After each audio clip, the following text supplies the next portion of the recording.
네, 그럼 이제 2교시 수업 시작하도록 하겠습니다.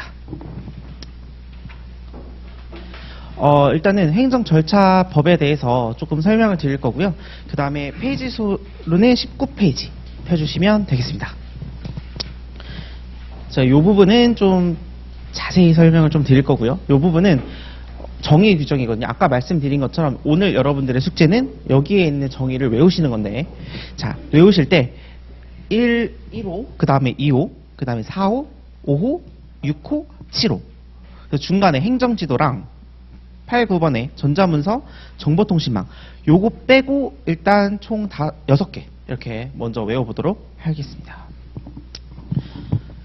이제 정의 규정을 여러분들이 암기를 하셔야 되는 이유는 이제 여러분들이 시험장에 다녀오신 분들도 있겠지만 딱 여러분들이 시험장에 가서 뭘 딱 받았어요. 그러면 이렇게 하면서 5분이 지나갑니다. 근데 여러분이 뭐라도 하나라도 시작을 해야 그 다음부터 마중물처럼 쭉 이렇게 나온단 말이죠. 그렇기 때문에 여러분들이 뭐라도 한자라도 쓰려면 일단 정의는 알고 계셔야 돼요. 그래서 정의를 알고 있으면, 이게 연습이 되어 있으면 몰라, 이거라도 써 하다 보면 아니지만 그래도 뭐 정의니까 그래서 쭉 하고 내려간단 말이죠. 그래서 여러분들이 요거만큼은 나는 자신 있다 할 정도로 좀 외워주시면 좋을 것 같은데, 요게 문제는 어려워요. 사실 법학은 여러분들도 이제 뭐 민법이나 이런 거 공부해 보셨으니까 아시겠지만, 뭐 샀다 팔았다, 야 샀는데 그거 너 비싸다 깎아달라, 이거 계약 좀 이렇게 하자, 뭐 이렇게 하잖아요. 사실 되게 쉬운 말이고 우리 일상적으로 되게 친숙한 건데, 그런데 어렵게 써 있죠. 이게 아무래도 이제 우리 이제 전문직의 양대 있죠. 이제 의사 그리고 법, 이쪽은 쉬운 말도 어렵게 하는 약간 이런 느낌이 있어요. 그래서 여러분들이 이거를 보실 때 이거는 법학이다라는 의미보다는 이거 외국어다, 외국어를 나는 배우겠다 이렇게 생각을 하시는 게 좋아요. 그래서 법대 처음에 갔을 때 이제 뭐 2, 3년 있다 보면은 이제 임신했어 이런 거 안 하고 뭐 자를 포태했구나 뭐 이렇게 얘기를 한다든지, 아니면 뭐 항공기 비행기라고 안 하고 이렇게 이런 식으로 법률적인 용어에 좀 더 익숙해질 필요가 있습니다. 그래서 여러분들도 요거를 이제 좀 이해를 시켜 드리고 그 다음에 설명을 해보도록 외우시도록 할게요. 자, 일단은 우리가 이런 사안을 한번 생각을 해보시면 좋을 것 같아요.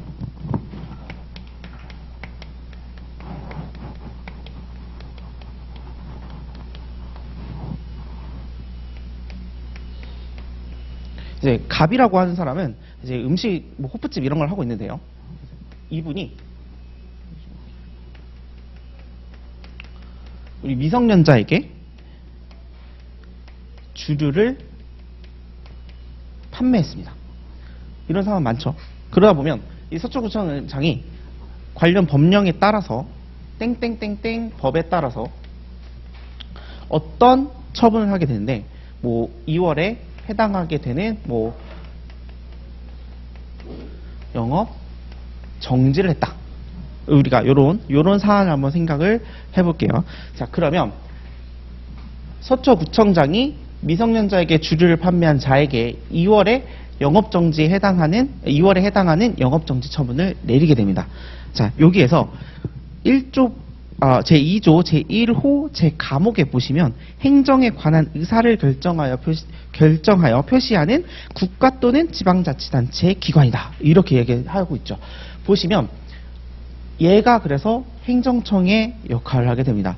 근데 우리가 요거를 이렇게 생각해 볼 수 있어요. 우리가 서초구청장 위에는 서초구라고 하는 지방자치단체가 있죠. 그래서 이 지방자치단체 밑에는 서초구청장도 있지만 이거 말고 뭐 의결기관이라든지 아니면 뭐 보좌기관이라든지 뭐 여러 가지가 있어요. 우리가 요거를 보시면 한 장 뒤에 넘겨 보시면 우리가 이들을 뭐라고 부르냐? 이들을 행정기관이라고 부릅니다. 그래서 행정기관은 행정청을 포괄하는 넓은 개념이에요. 그래서 서초구는 행정주체라고 부릅니다. 이게 약간 민법에서 보시면 법인과 대표 약간 이런 느낌이에요. 그래서 얘는 서초구 자체는 실존하지 않는 지방자치단체잖아요. 그러니까 약간 허상 같은 거죠. 그래서 그 밑에 있는 서초구청장이라든지 의결기관이라든지 보좌기관이라든지 여러 다른 기관들이 이들의 손발 역할을 해주고 있는 거예요. 그래서 그들 중에서 행정에 관한 의사를 결정하여 표시하는 그러한 기관을 우리는 특별하게 행정청이다 이렇게 부르는 겁니다. 그래서 얘네들이 행정청이에요. 그래서 행정청 문제를 보실 때 행정청이라고 되어 있지만 요 위에는 이런 사람들도 있다. 근데 우리가 외워야 되는 부분은 여기다. 이렇게 생각하시면 됩니다. 그래서 이 서초구가 어떠한 행정을 펼칠 때 행정에 관한 의사를 결정하고 표시하는 누가 표시하냐? 얘가 행정청이다. 이렇게 외워주시면 되고 그래서 여기가 토시 하나 빼먹지 않고 쭉 외워주셔야 돼요. 근데 만약 이 서초구청장이 국가 지방자치단체 기관 아니라면 또 누가 될 수 있냐? 뭐 여러분들 생각하실 수 있는 뭐 LH, SH라고 하는 공공단체 뭐 이런 분들도 있을 수 있고요. 아니면 사인. 그래서 이런 우리가 사인은 들어보셨을지 모르겠지만 공무수탁사인이라고 부르죠. 그래서 우리가 그런 분들을 이제 행정청이다 이렇게 외워주시면 됩니다. 그래서 2호도 나목도 외워주셔야 돼요. 그 밖의 법령 또는 자치법규에 따라 행정 권한을 가지고 있거나 위임 또는 위탁받은 공공단체 또는 그 기관이나 사인.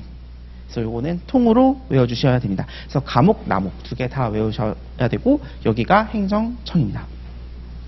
자, 그럼 이 행정청이 갑에게 어떠한 처분을 했습니다. 이게 2월에 영업정지를 했죠. 요거는 우리가 처분이라고 부르는데요. 처분도 정의를 한번 외워보도록 하겠습니다. 처분은 행정청이 행하는 서초구청장 행정청이 행하는 그쵸 구체적 사실에 관한 법 집행으로서라고 돼 있죠. 그래서 우리가 구체적 사실에 관한 법 집행이 뭐냐? 이게 뭘까요? 이게 보시면 이 말이 어려운데 갑이 미성년자에게 주류를 판매했어요. 요거를 구체적 사실이라고 부릅니다. 그래서 갑이 미성년자에게 주류를 판매했구나. 그러한 사실에 대한 법 집행이라고 되어 있어요. 무슨 법이죠? 이 법이요. 이 법. 이 법에 따라서 이 법에 뭐라고 써 있겠죠? 이 법에 미성년자에게 주류를 판매한 자는 2월에 해당한 영업정지를 할 수 있다. 뭐 이렇게 해야 한다. 이렇게 되어 있겠죠. 그 법을 서초구청장이 집행한 거잖아요. 그러니까 구체적 사실에 관한 법 집행으로서 공권력의 행사죠. 그래서 이거는 처분이 된다. 그럼 우리가 요거를 구체적 사실이다라고 이야기를 했는데 그럼 구체적 사실의 반대말은 추상적 사실이에요. 그래서 추상적 사실은 뭐냐?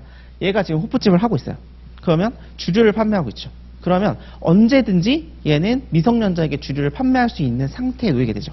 그러니까 한 발 나가서 우리 같은 사람들은 미성년자 여기서 뭐 자영업 하시는 분도 있을 수 있겠지만 만약에 안 한다고 한다면 미성년자에게 주류를 판매한다라고 하는 그런 법률 관계는 있을 수 없는 거잖아요. 그러니까 그런 상태가 아니라 한 발 더 나아가서 이제 요식업을 하면서 이제 그런 상태에 놓이게 되면 이제 추상적 사실 이렇게 부르고요. 그 다음에 이제 정말 이 사람이 미성년자에게 주류를 판매했어. 라고 하면 구체적으로 그게 사실관계가 된 거잖아요. 그래서 구체적 사실 이렇게 부릅니다. 그래서 여기가 행정청이 행하는 항상 이렇게 그림을 생각을 하시면서 조문을 외워주세요. 행정청이 행하는 구체적 사실에 관한 법 집행으로서 공권력의 행사 또는 그 거부 및 그 밖에 이에 관한 행정작용이다. 이렇게 되어 있죠. 그래서 보시면 알겠지만 여기서 보시면 행정작용이라는 단어가 나와요. 그래서 행정작용은 또 뒤에 한 장 넘겨보시면 행정작용에 대한 이야기가 나옵니다. 행정작용은 행정기관이 하고 있는 거의 행정이 하고 있는 모든 행위들을 말해요. 그래서 뭐 행정입법, 사실행위 여러 가지가 있고요. 그 중에 행정행위 그거를 우리는 처분이라고 불러요. 그래서 보통 행정행위와 처분이 같은 것이냐라고 하는 논의가 있고 거기에 대해서 학설의 대립이 있지만 여러분들은 같은 것이다 라고 생각을 해주시면 되고요. 그럼 같은 것이기 때문에 우리는 행정절차법에서는 처분이라는 단어만 기억해 주시면 됩니다. 그래서 여러분들이 외우셔야 되는 두 번째 정의인 처분이고요. 그래서 이 처분에 대해서 직접 상대가 되는 이 사람을 우리는 당사자라고 부릅니다. 그래서 당사자는 제3호에 있죠. 제4호에 있죠. 당사자 등. 그래서 가목에 해당하는 행정청의 처분에 대하여 직접 그 상대가 되는 당사자. 얘가 바로 갑이고 걔가 당사자입니다. 그러면 등은 뭐냐? 등은 조금 다른 사례를 좀 설명을 좀 드려볼게요. 예를 들어 갑이 어떤 지역에 있어서 화장장을 만들고자 합니다. 그래서 갑이 행정청에게 화장장을 좀 만들어도 되겠습니까? 라고 물어봤죠. 얘가 된대. 그래서 화장장에 관련된 허가를 내주려고 합니다. 그러면 우리 집 뒷산에 화장장이 들어요. 얼마나 이렇게 되죠? 그래서 여기 있는 다른 지역 주민들, 요런 분들은 이 허가와 관련된 이해관계를 맺고 있죠. 그래서 이 사람들은 이 행정청에게 야 그런 거 하지 좀 말았으면 좋겠다. 막 이렇게 하죠. 요런 분들의 의사를 듣기 위해서 이런 분들은 이해관계인이라고 지칭을 하고 우리 행정절차법에서는 이 둘 모두에게 어떤 행정 절차와 관련된 통지도 해줘야 되고 뭔가 알려줘야 되고 라고 하는 이 둘을 한 카테고리로 묶은 거죠. 그래서 얘네들이 당사자 등 이렇게 외우시면 됩니다. 그래서 당사자 가목도 외우셔야 되고 나목도 외우셔야 돼요. 그래서 가목 보시면 행정청의 처분에 대하여 직접 그 상대가 되는 당사자, 그리고 나목을 보시면 행정청이 직권으로 또는 신청에 따라 행정 절차에 참여하게 한 이해관계인 이렇게 되어 있죠. 그래서 이해관계인과 직접 상대, 직접 당사자 이렇게 둘 이렇게 외워주시면 되겠습니다. 그래서 결국은 행정절차법은 이렇게 그려지거나 이렇게 그려지는 법률관계밖에 없어요. 행정절차법은. 그래서 생각보다 법률관계를 그리는 건 쉬워요. 민법같이 막 주고받고 뭐 누가 팔았고 어쩌고저쩌고 이렇지 않고 간단하게 딱딱 두 개밖에 없습니다. 자, 그러면 이 지금 저희가 이제 법률관계를 그렸는데 이 행정절차법이 과연 어떤 목적에서 만들어졌느냐라고 한다면 행정절차법은 행정절차를 통일하고 어떻게 이렇게 이러한 처분이 있을 때는 이렇게 할 거야. 이런 행정작용이 있을 때는 이렇게 할 거야. 라고 하는 절차를 만들어 놓고 공시함으로 인해서 사람들로 하여금 예상치 못한 손해를 겪지 못하게. 약간 그런 것이 이 행정절차법의 목적이에요. 근데 이거는 우리가 표면적으로 알고 있는 목적인데 수험적이거나 실질적으로는 행정청이 갑에게 안 좋은 걸 뭔가를 합니다. 안 좋은 처분. 예를 들면 이런 거죠. 과태료 처분, 영업정지 처분 이런 안 좋은 걸 할 때 애는 제발 미리 알려줘. 그리고 너의 의견을 내 의견을 좀 들어줘. 즉 변명할 수 있는 기회를 줘가 핵심이에요. 여기는 그런 법률 관계밖에 나오진 않습니다. 사실 뭐 좋은 거 보조금을 줬다. 다툴 일이 없죠. 안 좋은 게 있으니까 지금 다투려고 하는 거예요. 그래서 미리 알려줘. 요거를 우리가 좀 좋은 말, 유식한 말로? 사전 통치 이렇게 말씀을 드리죠. 그리고 이거는 의견 청취, 의견 제출 뭐 이렇게 해서 요 안에 청문, 공청회, 의견 제출 이렇게 세 가지가 있습니다. 그래서 의견 청취 제도다 이렇게 되어 있죠. 그래서 이 의견 청취 제도인 세 가지 청문, 공청회, 의견 제출 이렇게 세 가지에 대해서도 이제 외우시면 돼요. 그래서 보시면 청문, 행정청이 어떠한 처분을 하기 전에 당사자 등의 의견을 직접 듣고 증거를 조사하게 하는 절차다. 그렇죠? 그래서 이러한 사안에서는 갑을 불러다가 야, 너 진짜 미성년자 팔았니? 물어보고 팔았는지 가서 조사해보고 증거 조사해보고 팔았는지 안 팔았는지 CCTV 돌려보고 이런 거죠. 이런 걸 우리는 청문이다 이렇게 얘기를 하시면 될 것 같고요. 공청회라고 하면 한번 읽어보겠습니다. 행정청이 공개적인 토론을 통하여 어떠한 행정작용에 대하여 당사자 등 전문 지식과 경험을 가진 사람 그 밖의 일반인으로부터 의견을 널리 수렴하는 절차를 말합니다. 여러분 이제 공청회 같은 경우에는 뭐 TV에 많이 보셨겠죠. 어떤 사안이 있을 때 사실 그래서 공청회는 이러한 침입적인 처분에 들어가 있기는 조금 그런 절차예요. 그래서 보통 우리가 알고 있는 공청회는 어떤 행정이 어떤 정책을 펼칠 때, 막 이해관계 나와가지고, 그거 좀 아닌 것 같은데요. 그거 해도 될 것 같은데, 막 이런 얘기 하잖아요. 그런 것들이 우리는 이제 공청회다. 그래서 의견을 널리 수렴하는 겁니다. 그래서 여기는 그것과 관련이 없는, 즉, 이해관계인, 즉, 당사자 등 뿐만이 아니라 그것과 관련된 지식과 학식이나 이런 걸 가진 사람, 아니면 이것과 관련된 다른 일반인들로 하여금 의견을 듣는 절차. 그게 우리는 공청회다라고 얘기를 하고요.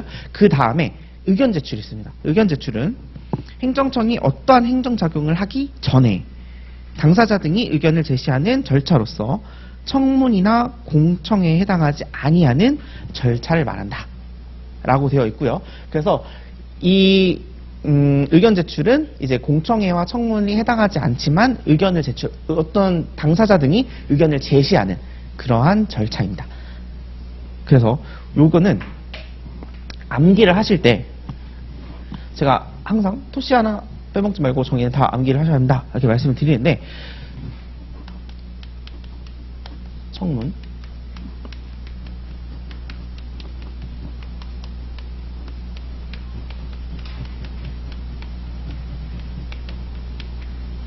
이렇게 있는데 여기에는 보시면 청문회는 처분이라고 되어 있어요. 그리고 전에 이렇게 되어 있어요. 요거 포인트 잡아서 외우셔야 돼요. 바뀌시면 안 됩니다. 그래서 공청회랑 의견 제출은 행정작용이라고 되어 있어요. 그리고 공청회는 에 대하여라고 되어 있지 전이라는 말이 없습니다. 그리고 의견 제출 같은 경우에는 전이라는 단어가 있어요. 그래서 요거는 꼭 맞춰서 써주셔야 돼요.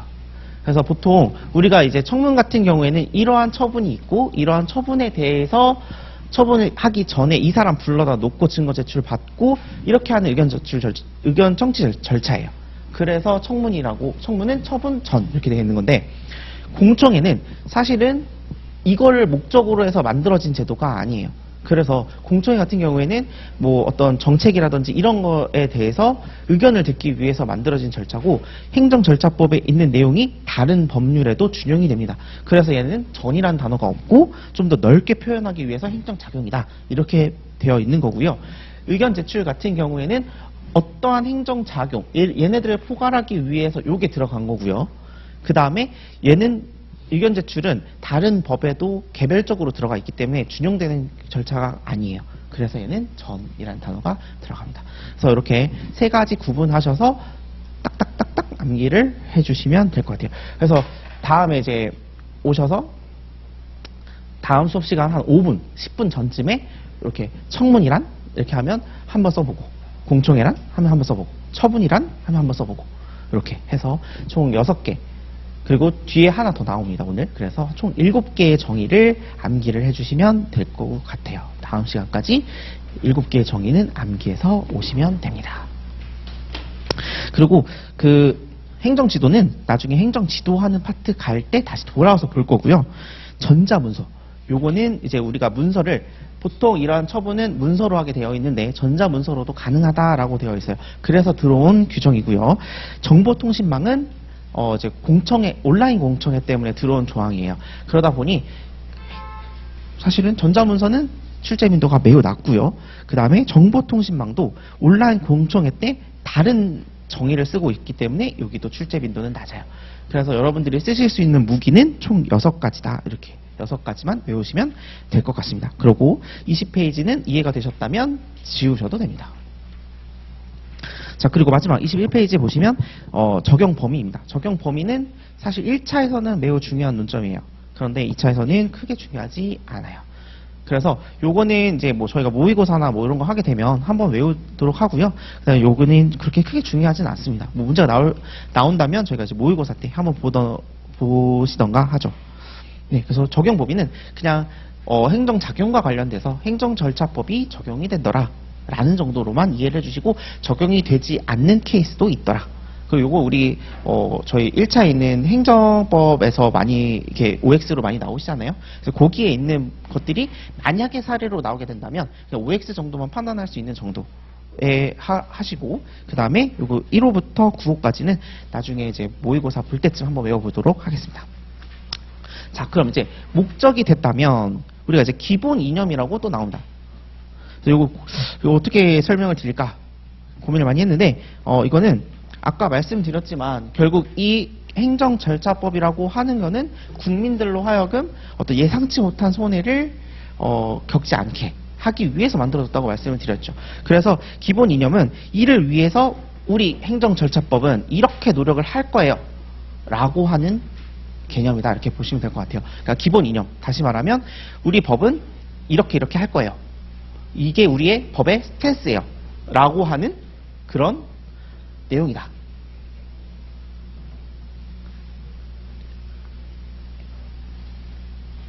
그래서 우리가 외우셔야 되는 논점은 이제 논점 2번을 보시면 됩니다.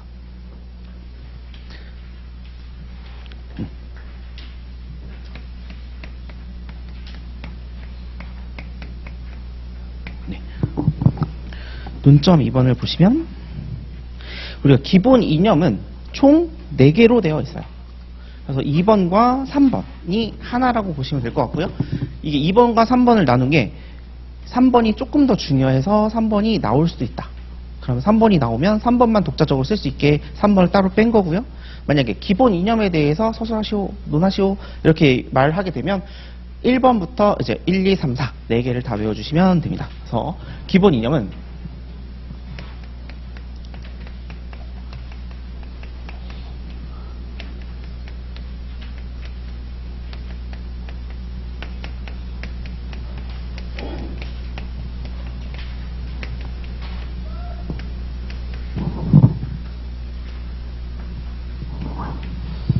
이렇게 되어 있는데요.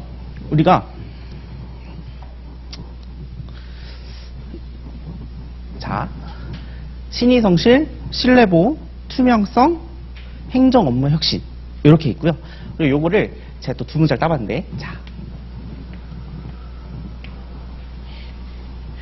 그래서 기신신, 투 혁신 이렇게.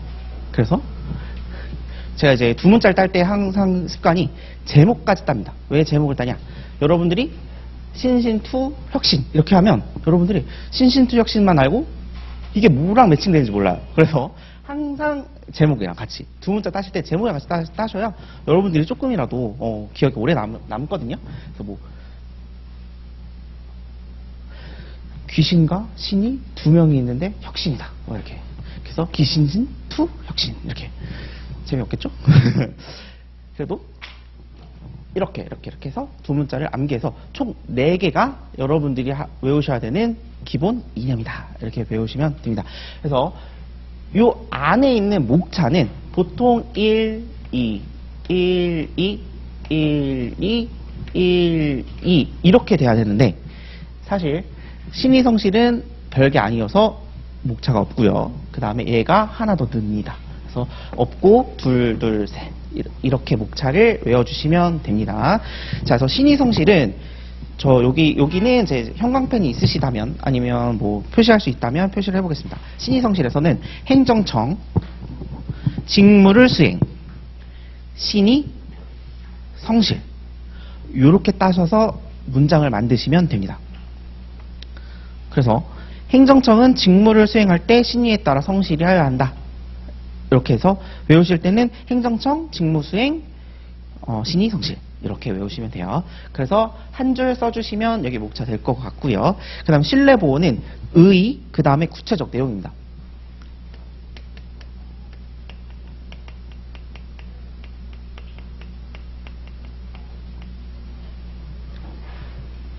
의의에서는 첫 번째 줄에 행정기관, 선행조치, 신뢰, 두 번째 줄에 보호가치, 보호, 그리고 마지막 쪽 보다 보면 행정절차법 제4조 제2항 요 정도만 저희가 의의에 들어가 주시면 됩니다. 그러니까 다시 말하면 신뢰보호의 원칙이란 행정기관의 일정한 선행조치에 대하여 국민이 이를 신뢰한 경우 그 신뢰가 보호가치가 있는 한 이를 보호해야 된다는 원칙입니다. 방금 말한 거는 제가 읽은 거랑 다르죠. 그러니까 키워드만 들어가면 그 안에 있는 내용은 여러분들의 입맛에 맞게 쓰시면 됩니다. 그러니까 여러분들이 여기서 중요한 거는 아까 말씀드렸지만 행정기관이 어떤 선행조치를 했고 그런 선행조치를 국민이 신뢰했다면 그 신뢰를 보호해야 된다는 원칙이에요. 그래서 조금 다르게 얘기하면 배신하지 마 이런 내용이에요. 그러니까 보시면 약속을 했으면 좀 지켜 이런 내용이에요. 다시 말하면 만약에 국민이 있고 국민이 어떤 이제 행정청이 이제 뭐 여기 화장장을 화장장과 관련된 허가를 해줄 것처럼 얘기를 막 했어요. 아, 내가 화장장 필요하지. 여기 뒤에 해. 너 그거 하면은 내가 다 할 수 있게 해줄게. 라는 식으로 어떤 신뢰를, 국민에 대한 신뢰를 확보를 한 거죠. 그리고 얘가 그 신뢰에 맞춰서, 아, 그래? 그럼 땅도 좀 사고. 그리고 이제 뭐 거기에 관련돼서 뭐 무슨 뭐 설계도 하고, 뭐 무슨 뭐 전문가들도 뭐 고용하고, 막 이렇게 했단 말입니다. 그래서 허가를 내주세요. 라고 했는데, 갑자기 행정청이 돌변하면서 안 돼. 안 해줄 거야. 라고 하면 국민의 신뢰가 와장창 무너지겠죠. 그러지 말아라. 라는 내용이 신뢰보호의 원칙의 내용입니다. 그래서 행정기관이 그 선행조치라고 하는 건 약속이라고 생각하시면 돼요. 그래서 행정기관이 약속을 했고 그 약속을 국민이 믿었다면 보호가치라는 얘기는 그 신뢰가 보호가치가 있어야 된다는 얘기인데 다시 말하자면 공익에 너무 반하는 행위면 안 된다라는 내용입니다. 그래서 그 신뢰가 위법한 신뢰라든지 아니면 위법한 행위에 대해서 위법한 행위를 약속했다든지 이런 식의 신뢰면 안 되는 거죠. 그래서 보호가치가 있다면 그러한 국민의 신뢰는 보호하는 쪽으로 해석을 해야 된다라는 것이 우리 신뢰보호의 원칙이고 이건 행정절차법 제4조 제2항을 근거로 합니다. 그리고 하나 더 넣자면 우리가 행정기본법 제12조 제1항도 근거로 두고 있습니다. 그럼 이것이 과연 우리 행정절차법에서는 어떻게 구체화되어 있는지를 살펴보면 구체적 내용에 보시면 행정청 그리고 해석 관행 일반적 국민 이렇게 돼 있고 한 줄 띄고 새로운 해석 관행 소급 분리 처리 이렇게 외워주시면 돼요. 그래서 행정청이 어떠한 해석을 하거나 어떠한 행정 관행이 있는데 그것들이 국민에게 일반적으로 받아들여졌어요. 근데 이제 와서 갑자기 다른 관행이 생겼다라고 하면서 나에게 불리하게 처리하지 마세요. 라는 것이 이제 신뢰보호의 원칙이 녹아져 들어간 우리 이제 구체적인 조문이 되겠습니다. 그래서 예를 들면 이런 거죠. 갑이